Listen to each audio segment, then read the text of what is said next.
सदा सस्वरूपं चिदानन्दकन्दं जगत्सम्भवस्थानसंहारहेतुं स्वभक्तेच्छया मानुषं दर्शयन्तं नमामीश्वरं सद्गुरुं साईनाथं भवद्वान्तविद्वं समार्तण्डमीड्यं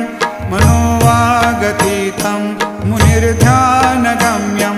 जगद्व्यापकं निर्मलं निर्गुणत्वां नमामीश्वरं सद्गुरुं साईनाथं भवाम्भोधिमग्नार्दितानां जनानां स्वपादाश्रितानां स्वभक्तानां